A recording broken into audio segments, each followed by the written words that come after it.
Right now, there are more chickens alive on Earth than any other bird species that has ever existed. Over 30 billion of them, spread across nearly every country on the planet.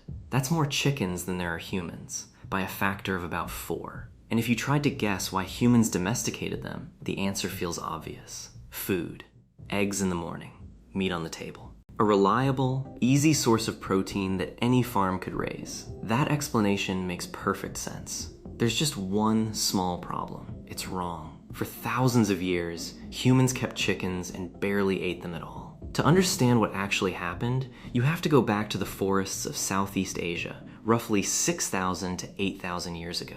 Long before farms, long before eggs stacked in cartons, there was a small, shy, reddish-brown bird moving quietly through the undergrowth. Scientists call it the red jungle fowl. It looked a lot like a scrawny, cautious rooster, and it wanted absolutely nothing to do with humans.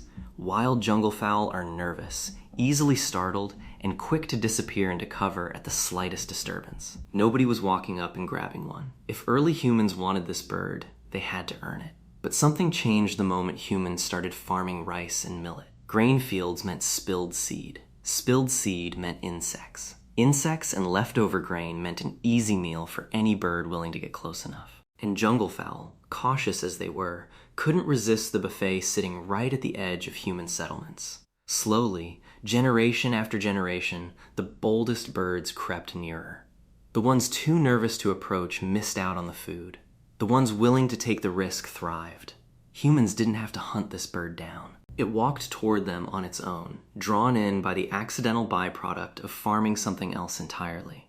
This is where most people assume the story becomes obvious. Humans got a free source of eggs and meat wandering into camp. Great. Problem solved.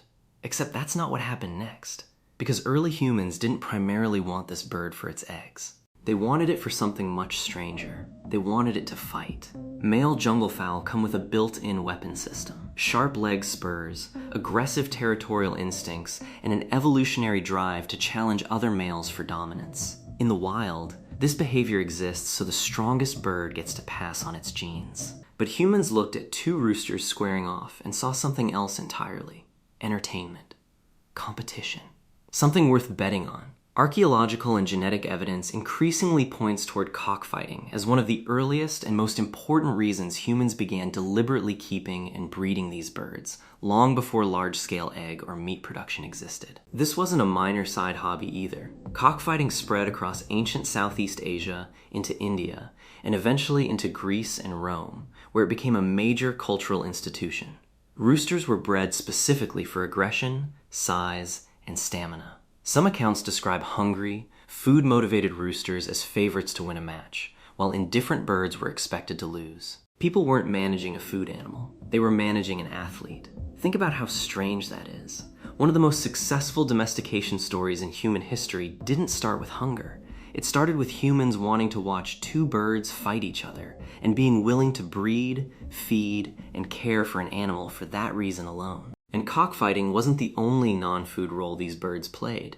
In many ancient cultures, roosters were deeply tied to religious ritual and daily timekeeping. A rooster crowing at dawn wasn't just background noise. It was treated as an announcement, sometimes a sacred one, marking the transition from night to day in a world with no clocks. Roosters were used in divination practices, sacrificed in religious ceremonies, and treated as symbolic guardians against darkness and evil in numerous cultures across Asia and later the Mediterranean. This bird had spiritual weight long before it had culinary value. So somewhere in the ancient world, you had a nervous forest bird that wandered into human settlements looking for spilled grain, and humans responded not by asking, "How do we eat this?" but by asking, "How do we breed this to fight better?" And what does it mean when this bird calls out at sunrise?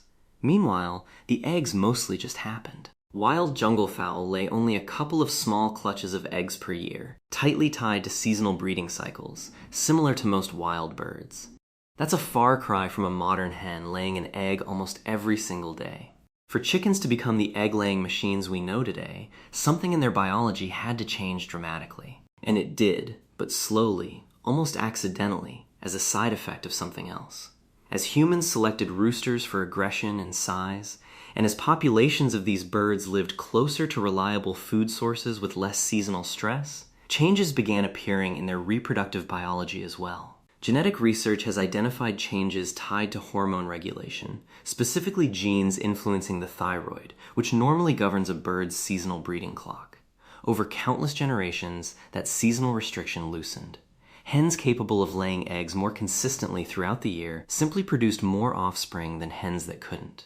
Nobody engineered this outcome on purpose. Humans weren't running a breeding program aimed at maximizing egg production. They were breeding for fighting ability and religious symbolism, and the constant laying trait rode along for the ride, quietly becoming more common purely because it happened to boost reproduction. The bird that would eventually feed billions of people got its most important trait almost as a rounding error. It took thousands of years for that rounding error to become the main event. Genetic and archaeological evidence traces chickens moving out of Southeast Asia into China, into the Indus Valley, and eventually across trade routes into the Mediterranean world, reaching areas like Mesopotamia and the Aegean by the early 1st millennium BCE.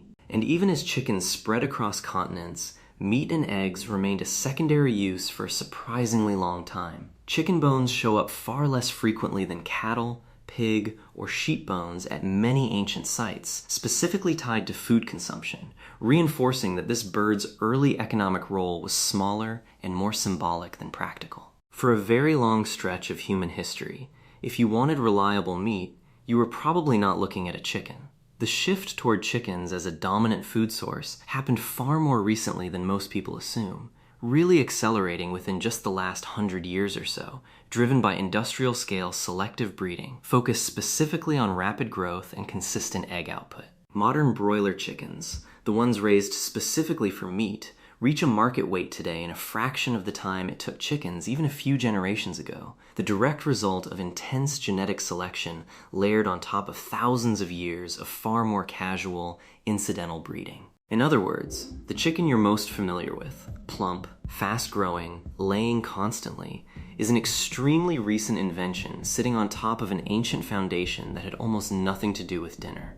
Which brings us back to that number. Over 30 billion chickens, more than any bird species in the history of the planet, 4 times the human population, spread across every inhabited continent. And the entire empire traces back to a nervous, easily startled forest bird that wasn't hunted, wasn't captured, and wasn't targeted for food at all. It simply wandered towards spilled grain at the edge of a farm, got noticed for its willingness to fight, got tangled up in religious ceremony and timekeeping, and only picked up its most world-changing trait as an accidental side effect of breeding for something else entirely. No master plan, no moment where someone looked at a red jungle fowl and said, "This will feed the world someday." Just a cautious bird, a pile of spilled seed, a gambling instinct in humans as old as competition itself, and thousands of years of small, uncoordinated choices that eventually built one of the largest food systems on the planet.